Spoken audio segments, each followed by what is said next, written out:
Hello to the Hindus of Canada. I have something serious to talk with you. No, I'm kidding.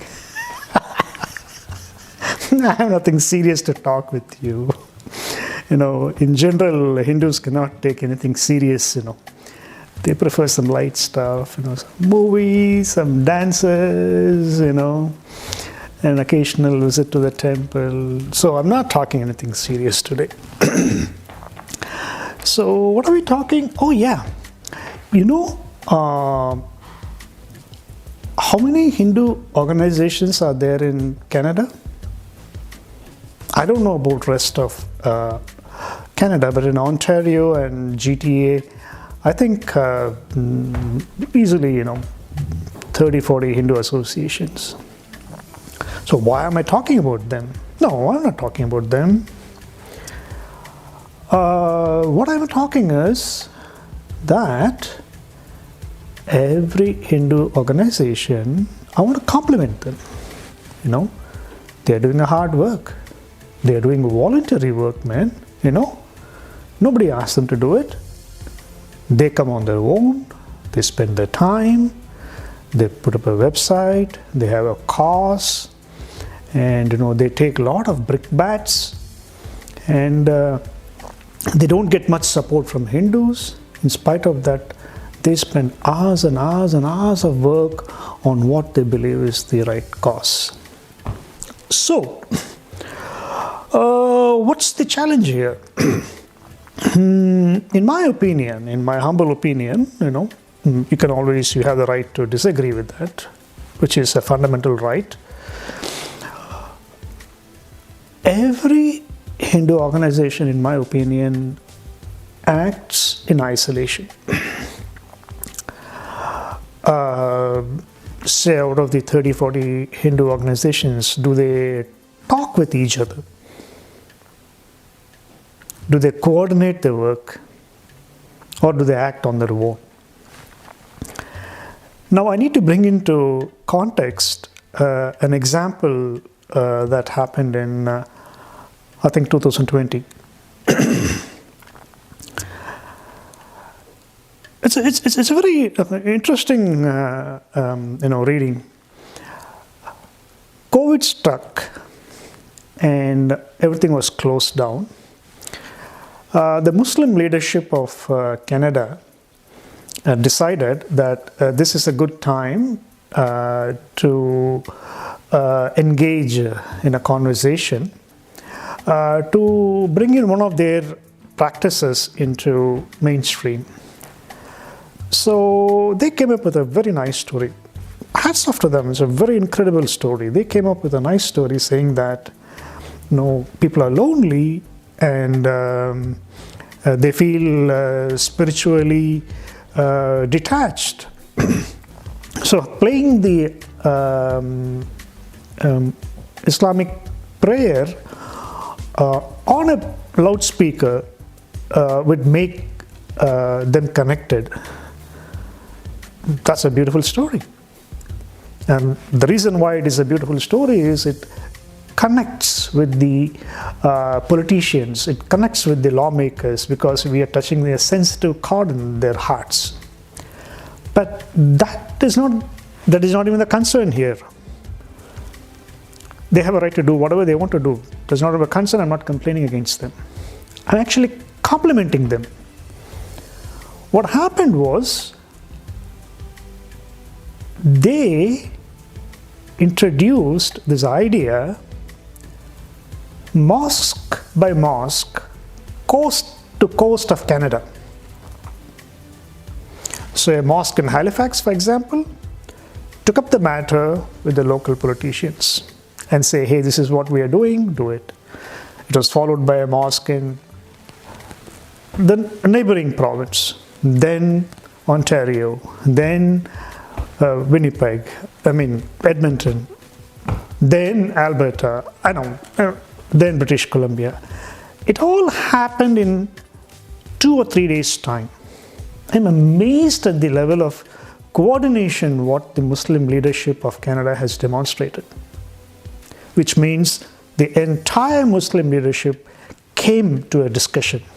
They came to a common table and they rolled out a uniform policy across Canada. How is that for coordination? Top class coordination. And that is something which, in my opinion, the Hindu leadership of Canada should learn from them. For example, I think there are like 200 temples of Canada. How many of the temples talk with each other? That's the question.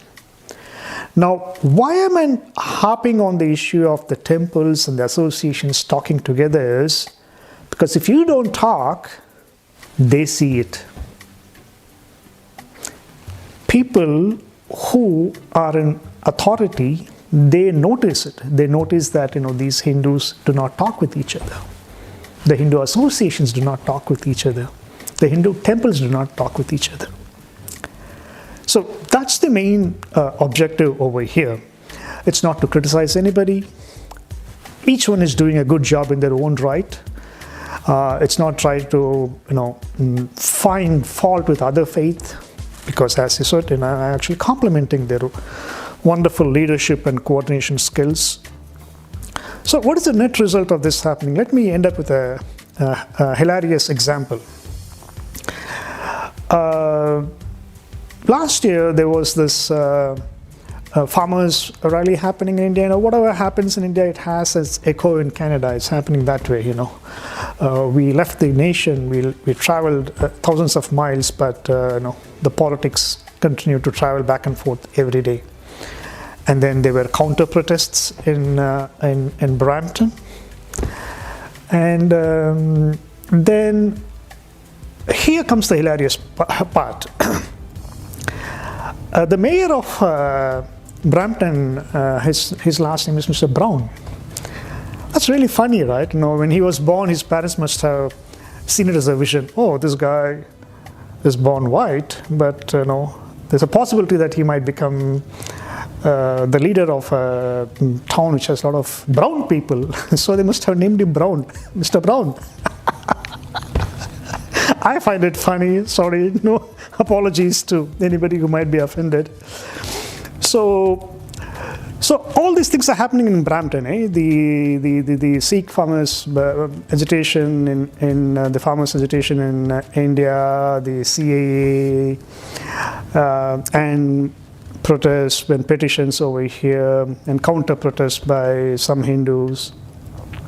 And Mr. Brown must be sitting on his brown table, I hope so, and he must be saying, okay, this Hindu guy is saying this. This Hindu guy is saying something opposite to what this Hindu guy is saying. What? And what is this Hindu temple saying? Oh, this Hindu temple is saying something totally different. Oh my God, so these guys really have, I don't need to really put my head into it. Why do I waste my time on it? Because there are so many conflicting versions from different Hindus. So he must have decided, let me take care of my vote bank. And he did whatever was required to help him, secure his vote bank. In the meanwhile, we had another Hindu who sent a letter or a tweet about protesting at Gurudwaras, and Mr. Brown latched onto it, and that was his escape route out of the controversy. So the point is, Hindus do not talk with each other. They just don't talk.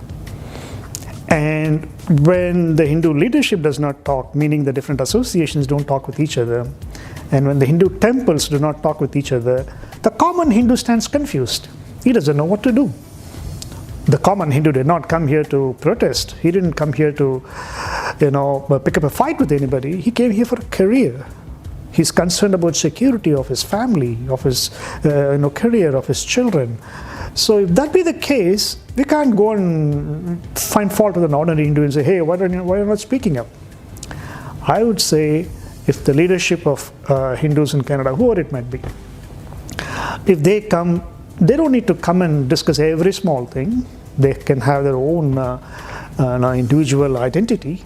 But on critical issues, if Hindus do not come together and tell Canadians their concerns in an uniform voice. I'm not talking about unity of Hindus. Let's not go there. That's a different subject.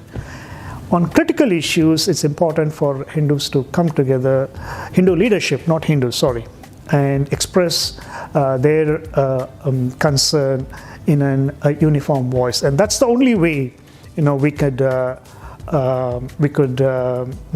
a fair representation in Canada. Now, what happens, like if you don't present it in a uniform way, the media sees it. The Canadian media, be it CBC, Toronto Star, Globe and Mail, they see it, oh guys, we can write anything about them. How can I go and now blame CBC or Toronto Star or Globe and Mail because, they feel that it's okay to write about Hindus and Hindus don't care, right? Same thing happens with, different establishments, politicians. They feel, oh, these guys are just arguing, just go and throw a few words and then they'll get back to our routine. So, yeah, that's it. So, thank you guys.